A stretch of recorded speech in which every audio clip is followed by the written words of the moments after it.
Hello friends, welcome back to my channel. My name is Lydia, and today we are going to be continuing on in our beautiful Legitoria Koine book. They were just absolutely wonderful enough to send me this beautiful journal, and once a month we dive into the journal and we do some crafting and some thought processing and kind of explore some different themes and thoughts. And I'm also a master's trained nurse, so sometimes I'll go through different things that help us through our lives and why creating art matters. So today I have a lot of nature themes sometimes. From time to time, you'll see that in here. Today, I prepped some of this already, but a lot of it we're going to be doing together. And I'm going to talk through some of why I'm doing what I'm doing and what I'm doing and how I'm doing it. But first, I wanted to share a little sketch that I did earlier in this journal that they also have, and I will link them below so that you can go ahead and look at getting one of these beautiful journals yourself. It may be tougher for some of you if you are in the United States or other places other than Italy to get them shipped, but they do have retailers and you can look into that as well, or you can message me if you are interested in it. This is upside down. It's so beautiful. First of all, I just love the quality of these journals. They are handmade in Italy by master craftsmen. They've been doing it for quite some time and they are very good at it. This paper is handmade. This leather they put together themselves. This beautiful binding. This is their logo, and the paper, even the paper for the tag itself is nice, and they do it in both Italian and in English. So these were just some sketches that I was working on. Refresh, grow, stable, and bloom. But this was the one that I was working on. And it was this concept of a tree and growth and some studying that I was doing earlier today on the date palm in ancient Israel that was getting me thinking about just the process of growth and how it takes time and how sometimes it looks ugly and sometimes it's uncomfortable, but the ultimate end of it in the process is beautiful, right?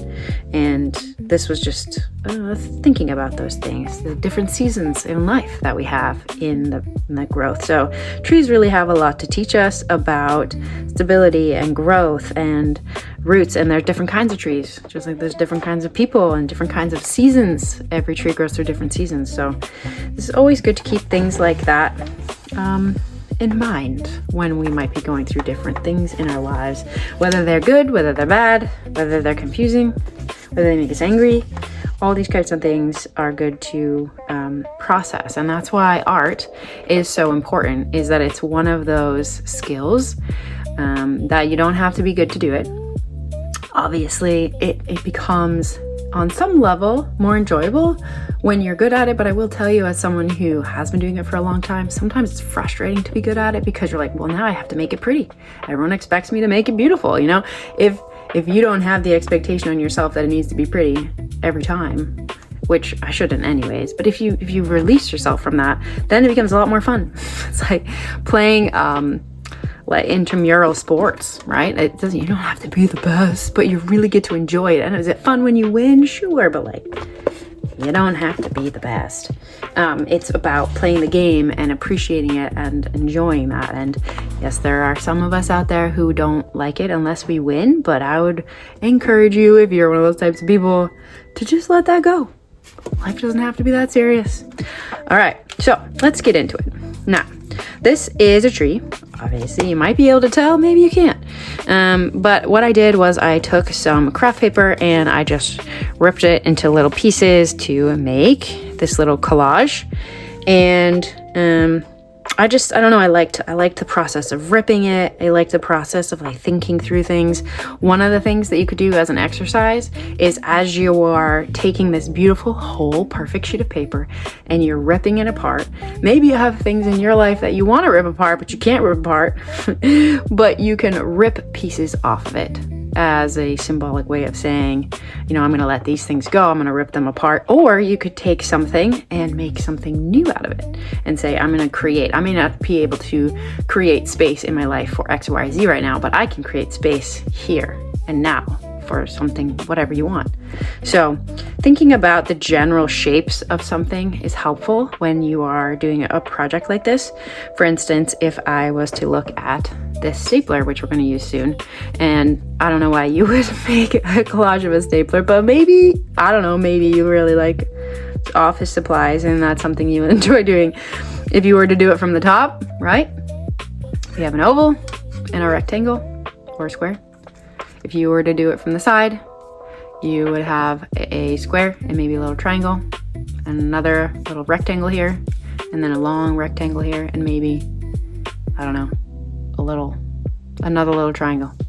So depending on how you look at it, right, that would just probably just be a rectangle. You would get different shapes, which is another thing to be aware of in life. Different perspectives are gonna give you different shapes.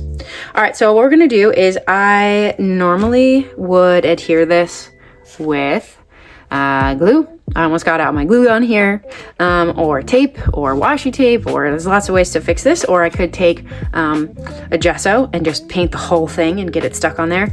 But I don't know, for some reason I wanted to use my stapler this morning. So that's what we're gonna do. I wanna make sure I don't staple more than one page on here.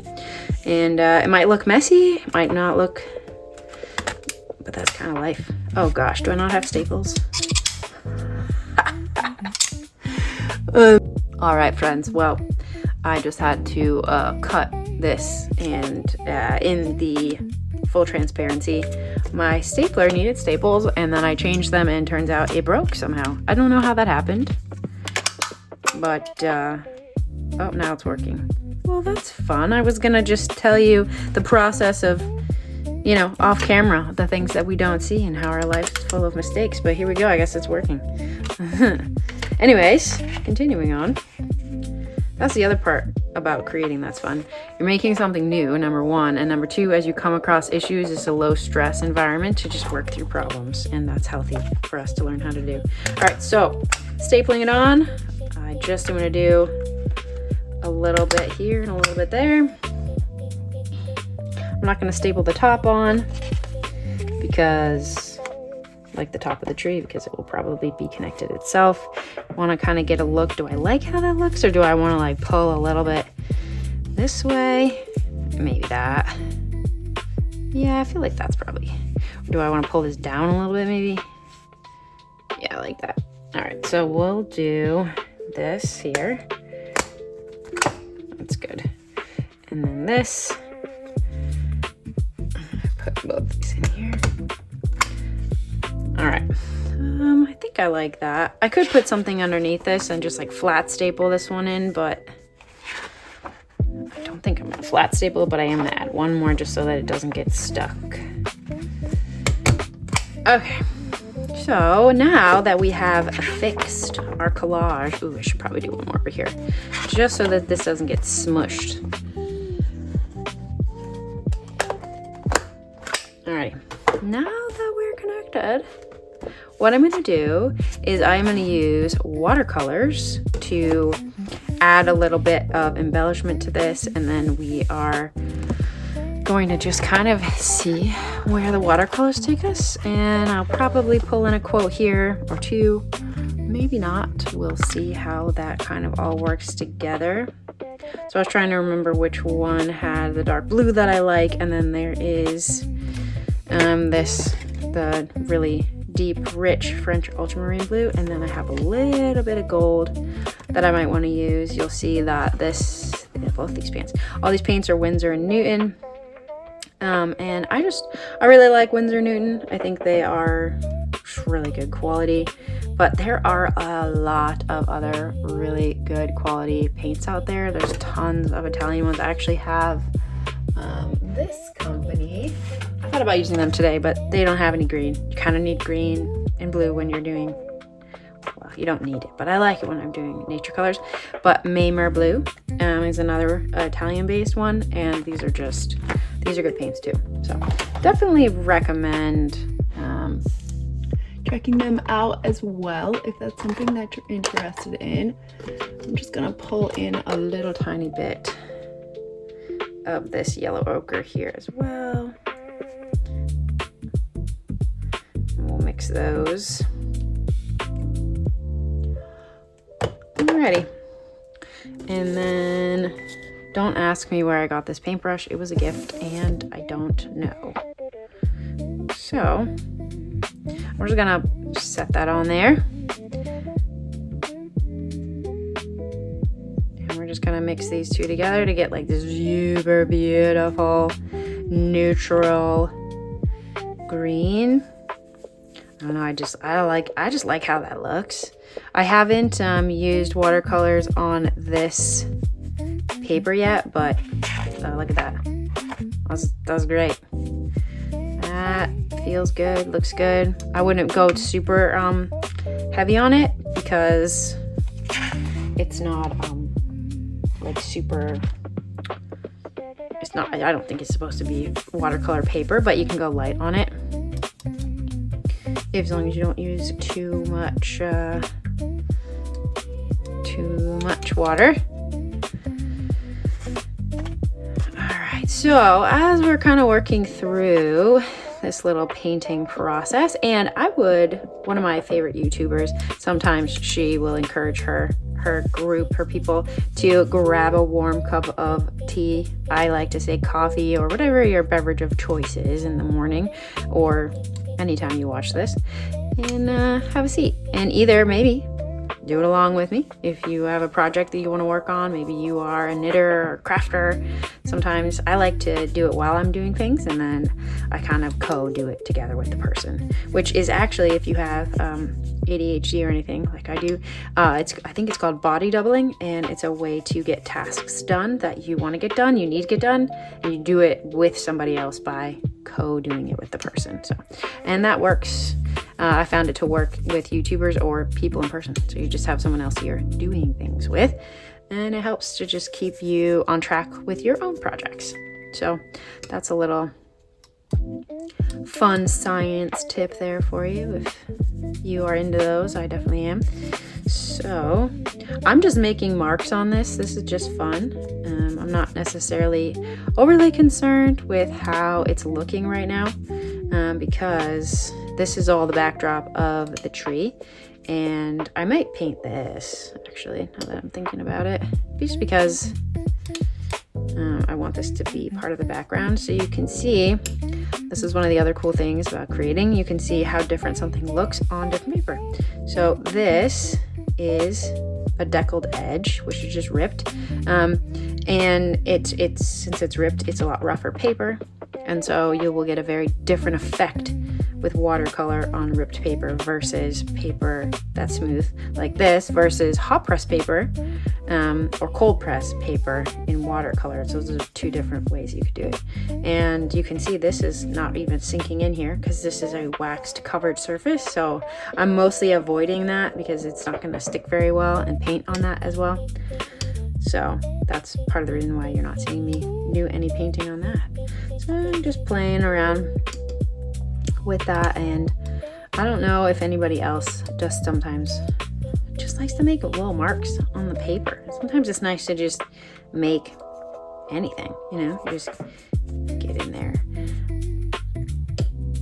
And I wish that this was alive, because then people could be asking questions and I could be fielding that while I'm painting, which is nice. But I think on this channel you need 50 subscribers to be able to go live, and we're not there yet, so feel free to follow along. It's weird, I can go live on Instagram, but I can't go live on here because maybe I should have gone live on Instagram. But I'm trying to build this YouTube up because I think it would be really fun to share with you all things that I can share on Instagram, but YouTube is just a far more, I don't know, the community on YouTube is a lot more learning focused versus some of the other social medias that are more just like consumer based. There's a lot of people trying to learn things on YouTube and searching for stuff that I find is a really nice, it's a nice community for learning like that.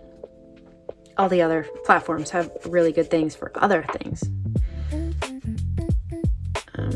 Just like art supplies, right? If I wanted to make a super cool old-fashioned looking painting, I would use oils and very stately kind of feel, but watercolor is neat in the sense that it has a lot of flexibility, but also a lot of unpredictability. You can control it, but it's very hard to control it, unlike the other mediums are very controllable. Watercolor is one of the hardest to control. I one time had an artist tell me he was an acrylic artist, and I was talking with him in his gallery, and he asked me, oh, you're an artist? And I said, yeah, I am. He's like, what do you work in? And I said, watercolor. And he's like, why in heaven's name do you do that to yourself? He's like, why? Why do you work in watercolor? It's like the hardest medium. Why do you do that to yourself? Work in acrylics. And I was like, well, spoken as a true acrylic artist, right? But I don't know. I like watercolor for this unpredictability, and it's difficult to manage. Anyways, I feel like, well, we could get into the science of why I pick it, but we won't go into that. Do you have any theories on that? Please do let me know, because I always like learning. Now, the other thing I like about watercolor is, since I didn't finish all of that, I can just let it dry out and I can use it later, because these are all dried palettes and paints. And the other cool thing about buying liquid, and you can then you can pop out these little boxes here, and you can mix your own colors and have your specific type of paints that you like in your palette. Now, I haven't only done that a few times, but that is something that I'd be interested in developing at some point, because that would be just really fun. All right, so what I'd like to do, I think, is paint some of maybe the outline of this, or I haven't quite decided fully what I want to do. Again, this is where I wish it was live, and then someone would say, oh, I want you to try that, but that's okay. All right, so I'm going to put like a little bit of gold on here. And I think I'm going to switch brushes to this one. Now, this one, I can tell you, this one is a Princeton brush, Princeton Select Round. They are very good brushes as well. This one can also be used for acrylics, and this is a thicker gouache, which is kind of like a mix between watercolor and acrylic. It's just like a jelly. I don't know, it's fascinating. I don't know all of the specifics. I probably should. I used to know at one point. I don't remember anymore, but let's see. How do we want to do this? I think I'm just going to start with painting the outline. Obviously avoiding some of that side there. I like how gold is on there.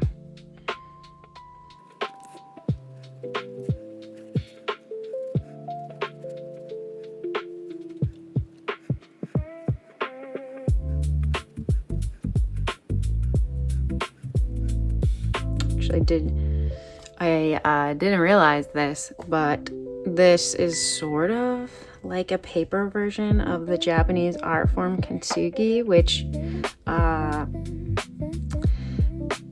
you may be familiar with, maybe you're not, but they take broken pottery and they put it back together, and they use gold to seal it back together.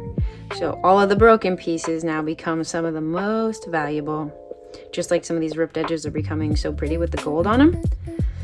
And the point of that is that there's a lot more than what I'm going to describe here, but which is that the brokenness, the broken parts of our lives, can become the most beautiful parts of our lives. And it can also be what makes us whole. Healing those parts and not hiding them from the world, but bringing beauty to them and honor to them by adding the gold. Or we could say, in our own lives, healing those pieces, those parts of ourselves, allowing that to shine, and not being ashamed of the brokenness, but appreciating the brokenness. That can become gold. That can become like gold. And those types of things refine us, if we let them. Some people let their hurts define them in a very bad way, in a way that's unhealthy. But if we let it transform us and let it teach us, right, then it is actually something really good. It can be something really beautiful. So this is a good lesson all around. I also just love the way that the gold paint just shimmers when you put it on. It's so pretty. It's a little more expensive, the gold paint, but it's worth it. I think it's worth it. I'm not painting up here because I'm going to cut that part off so it fits in the paper. It doesn't get caught on things. Alright, so I'm almost done with the gold. The gold, I will say, if you let it dry and then try to reuse it, I found it's not as good. It's still fine, but it's not as good as when it's fresh. Gouache probably. So you can buy like jelly gouache, but it's not really meant to just be like totally dried out. Now if that holds on there, looks like it will. So the gouache may work better on this, so I'll probably just do like a little bit of wood suggestions here. So wood has those divots in it, the trees as they're growing.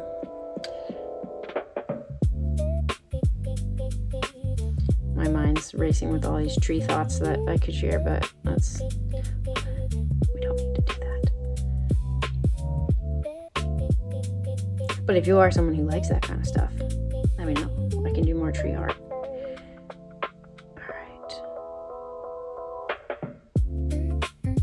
Like how this is looking. Feels good. So, as an artist, I don't usually work in collage as often. I've been doing it in this book as part of work with Legatoria Koine, but I'm more of a fine artist and lately also a digital artist, and so I don't get a chance to work in collage, maybe like I used to when I was growing up.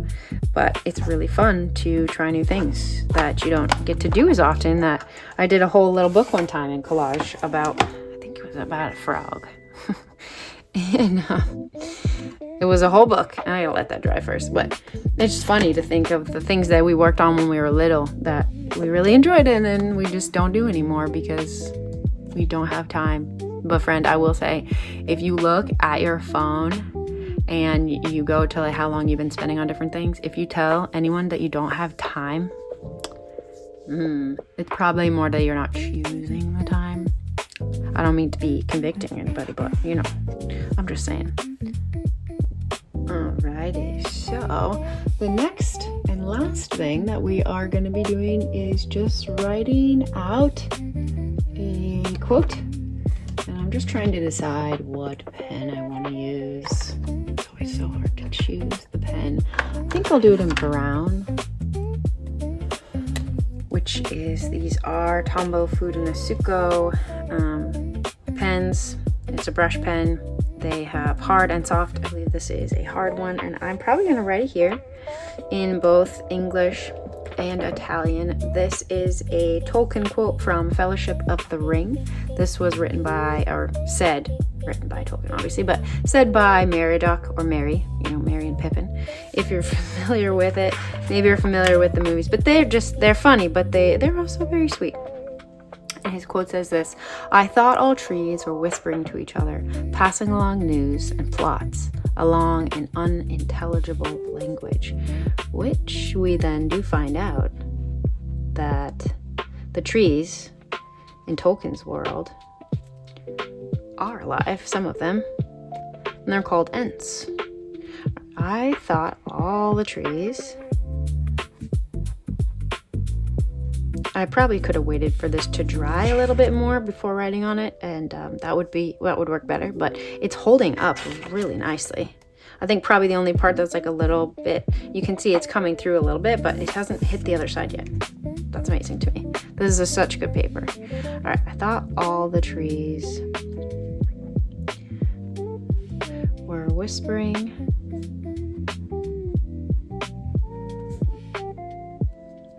to each other. Oh, I could just end the quote there. I might actually do that because it's kind of neat. Mary from Fellowship of the Ring. And that's Tolkien. All right. And then the Italian. The Italian is Mi sembrava che tutti gli alberi si susserrassero l'uno all'altro. La vecchia foresta. It's from the Old Forest, I think is the Old Forest section, but that's what he's talking about.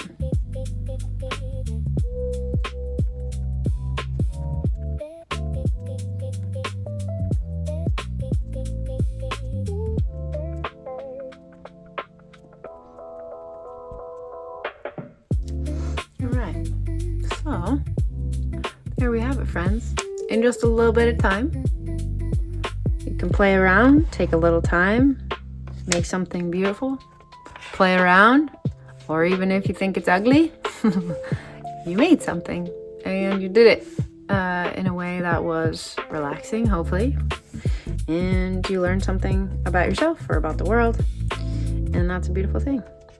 So, friends, it's been lovely having this time with you. Please do comment if you have any questions or things you would like me to do for the next video. I'm always open for those kind of suggestions and thoughts. Even though I do have a general plan, I can hopefully maybe incorporate some of that in as well. And feel free to watch this video where we talked about the mountains a little bit, and Pier Giorgio Frassati. And then this one was on good books and How I Never Betray, and that was by St. Jerome. So we will be continuing on this. If we get a lot more interest on these, maybe I'll make them every 2 weeks instead of every month, but let me know, friends.